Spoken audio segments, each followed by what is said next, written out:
Sejarah pembentukan Provinsi Sulawesi Tenggara. Pada zaman dahulu, di Sulawesi Tenggara terdapat Kerajaan Konawe, Kerajaan Mekongga, Kesultanan Buton, dan Kerajaan Muna, yang merupakan kerajaan-kerajaan merdeka di Jazirah Tenggara, Pulau Sulawesi. Kerajaan dan kesultanan tersebut masih tetap ada selama pemerintah Hindia Belanda berkuasa di Sulawesi Tenggara, hingga zaman kemerdekaan Republik Indonesia, dan baru berakhir secara de jure pada tahun 1960 berdasarkan Undang-Undang Nomor 29 Tahun 1959. Pada tanggal 24 Februari 1940, Gubernur Timur Besar membentuk daerah administratif yang disebut Afdeling Buton dan Laiwoi, dengan wilayah mencakup Kerajaan Laiwoi dan Kesultanan Buton, serta Kerajaan Luwu, minus wilayah Hadat Mekongga. Berdasarkan penetapan Gubernur Timur Besar tersebut, maka Sulawesi Selatan dibagi ke dalam 7 Afdeling, dan salah satu diantaranya adalah Afdeling Buton dan Laiwoi, dengan Bau-Bau sebagai ibu kotanya.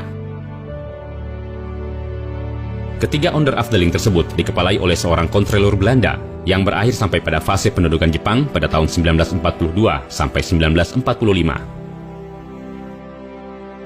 Pada tahun 1948, pemerintahan Afdeling Buton dan Laiwoi yang dilakukan secara kolegial di bawah kekuasaan pemerintahan Hadat se-Sulawesi Selatan dipindahkan kembali dari Kendari ke Bau-Bau.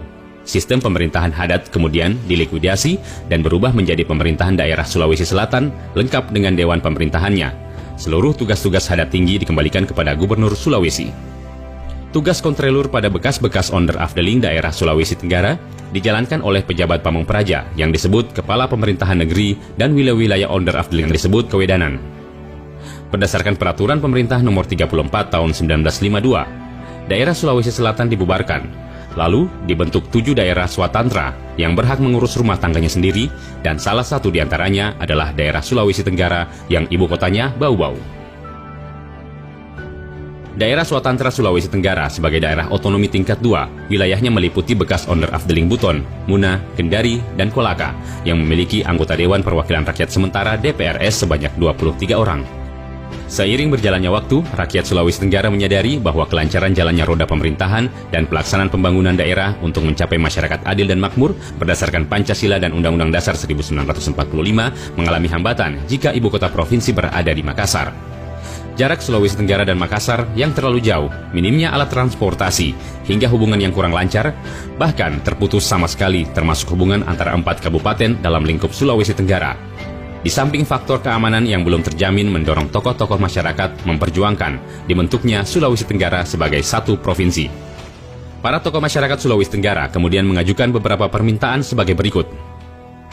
Perjuangan awal pembentukan provinsi dimulai dari Persatuan Masyarakat Indonesia Sulawesi Tenggara atau Permais tahun 1950. Yang digagas dan diprakarsai oleh Yakob Silondae dengan mulai mengkondisikan adanya satu daerah Jazirah Sulawesi Tenggara yang senasib sepenanggungan baik dalam pendidikan, pembangunan, pemerintahan, dan sebagainya. Jadi, memupuk rasa persaudaraan dari satu daerah tersendiri atau satu geografi yang mengikat masyarakat tersebut.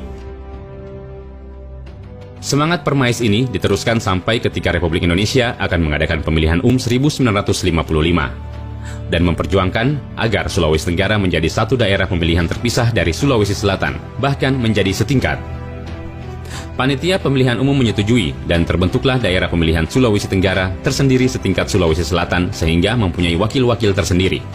Inilah embrio pertama perjuangan terpisahnya Sulawesi Tenggara dari Sulawesi Selatan secara politis konstitusional.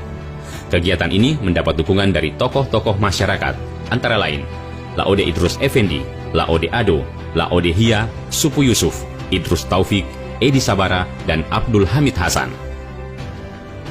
Di satu sisi ada aktivitas beberapa tokoh masyarakat untuk mendirikan Provinsi Sulawesi Timur, yaitu pada tanggal 17 Februari 1957 menyampaikan tuntutan kepada Menteri Antar Daerah Republik Indonesia. Kegiatan ini diketuai oleh Saudara Ngitung dari Luwuk Banggai yang juga mantan Kepala Pemerintahan Negeri Raha. Pada tanggal 21 Oktober 1958, ada pertemuan tokoh masyarakat antara lain Laode Sabora, Laode Abdul Aziz, dengan Dewan Nasional yang diterima oleh J.K. Tumakaka yang kebetulan berasal dari Bungkumori. Pada tanggal 22 Oktober 1958, juga ada tuntutan pembentukan Provinsi Sulawesi Timur yang disampaikan kepada Menteri Dalam Negeri. Adapun tokoh-tokoh pejuang Sulawesi Timur antara lain Ngitung,